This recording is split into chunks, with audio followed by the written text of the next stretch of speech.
During the week that the UK went into lockdown to prevent the further spread of the coronavirus, the Church celebrated the Annunciation, the time of year when the Christian community remembers the announcement of the angel Gabriel to Mary that she would bear the Christ child. John Donne speaks of this event like this: "Yea, thou art now thy Maker's Maker, and thy Father's mother. Thou hast light in the dark, and shut'st in little room immensity cloistered in thy dear womb." Donne finds it hard to imagine immensity cloistered, the Maker confined and restricted, shut away from the world. This is something that all of us are having to get used to in these uncertain days, being confined, restricted, and shut away. Confinement and restrictions are not things that we usually consider in a very positive light. For those of us in the West, liberty and freedom are what we seek most. Being loosed from any form of restriction or confinement is usually our goal. But in the Christian tradition, the idea of being confined has been viewed much more positively. When some 4th century Christians left the urban centres and found their way out into the desert, they practiced self-isolation, or as they called it, solitude. Through their experience and their record of what happened in their chosen state of being alone, we have a wealth of teaching on how solitude grows us in our faith and in our humanity. Abba Moses, an Ethiopian Christian who had previously been a slave and a murderer, eventually learned a new way of life through his solitude in the wilderness. When asked by a young monk for a word or a short sentence of teaching, Abba Moses said to him, "Go sit in your cell, and your cell will teach you everything." Confining oneself to a small space and restricting social contact enabled these monks to discover the depths of their own soul and also the depths of the love of God. Spending time in confinement can teach us much about ourselves. It can help reveal to us the behavioural dance in our relationships, patterns of thought which torture and pursue us, and the drivers that propel us into commitments that keep us in bondage. In an exploration of the benefits of isolation in our modern world, Brent Crace realises this. When people remove themselves from the social context of their lives, they are better able to see how they are shaped by that context. While human social contact is a vital part of being human, often many of the relationships that we engage in are unhealthy and imbalanced. Unconsciously, we develop friendships and relationships for what we need to get out of them, for how they bolster our self-esteem, for how they fulfill our need to be wanted, our need to be part of the in crowd, our need to be in control, or even our need to be told what to do because we are fearful of making decisions for ourselves. In a period of solitude or confinement, we are given the time and the distance to reflect on our relationships and explore what we seek to get from them. This was what the desert Christians discovered in their times of solitude, in the confines of their cell and in the presence of God. We may feel that our confinement is making us feel irritable, frustrated, angry, or fearful, but it is actually revealing the reality of our inner lives.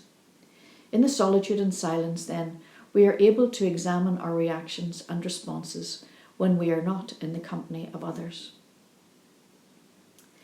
Confinement for some of us at this time, however, means being with the same few people for extended periods of time. Whether it is our spouse, our partner, children, or other family members, we feel ourselves stretched to the limit of our capacity when we have to spend so much time in the company of a few people, no matter how dear they are to us. Again, what we are seeing is not something new that is taking place, but a revealing of a reality that we can usually manage to deal with when life offers us other activities, but these have now been withdrawn. In the monastic communities that grew out of the desert, it was recognised that for us to live well together, solitude is absolutely crucial.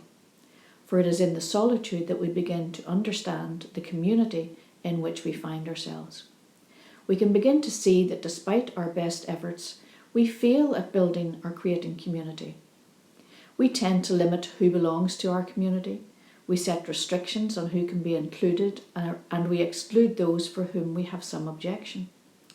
But in our solitude, we can begin to see that we are already a community, and it is from this truth that we need to live.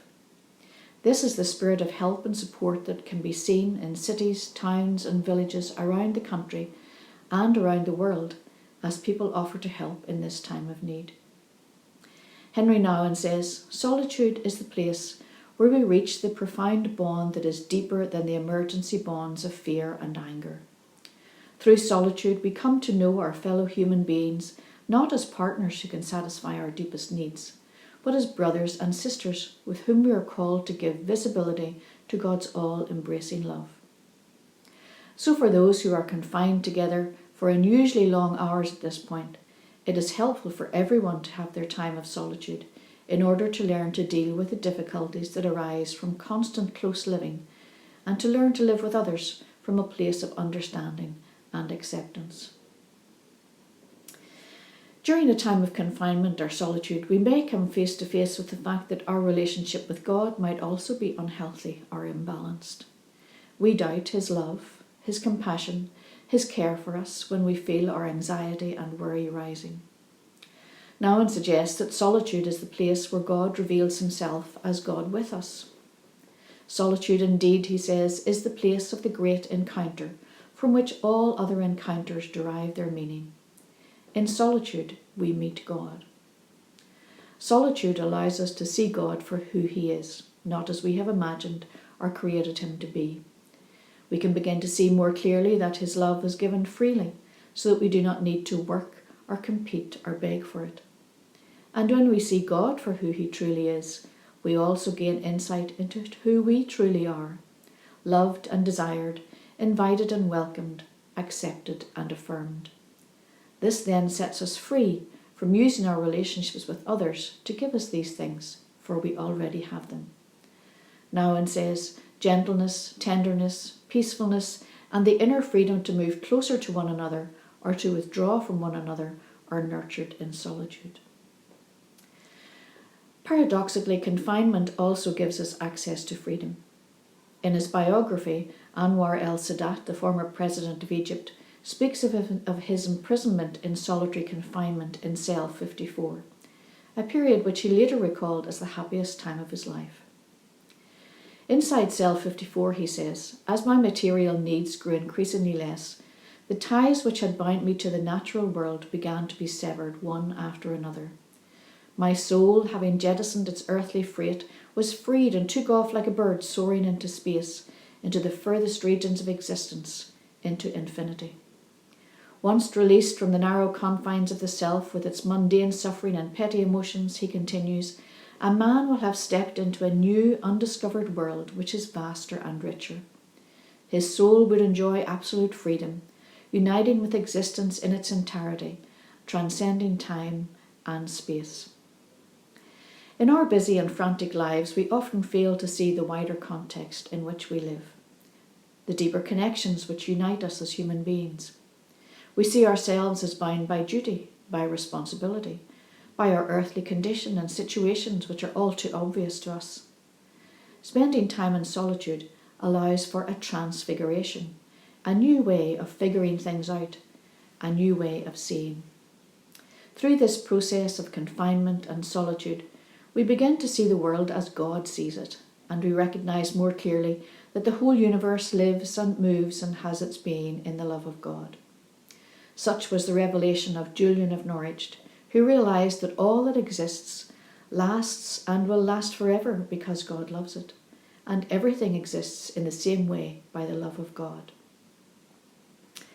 Our confinement then can teach us what needs to change in our relationships so that old habits and actions can die, and we can be free to be who we are created to be in our interactions with others. Our confinement can reveal to us that creating community does not depend on us, but that we need to recognise that we are already a part of a community created by God Himself and live out of that knowledge. Our confinement can reveal our false image of God and allows us to see God for who He is in all His love and glory, and we can then live our lives from this deep insight. Our confinement can set us free from the crushing oppression of circumstances, releasing us into the world with greater clarity in perceiving our connection with God and all of humanity. Sitting in our cell can be an act of faith, which can open up to us a new way of being and doing. We can rail against our current confinement, or we can allow it to be our teacher. It will not necessarily be easy. Grace continues, productive solitude requires internal exploration, a kind of labour which can be uncomfortable, even excruciating. It might take a little bit of work before it turns into a pleasant experience. But this is what Abba Moses knew and taught from his own experience. Sit in your cell, and your cell will teach you everything.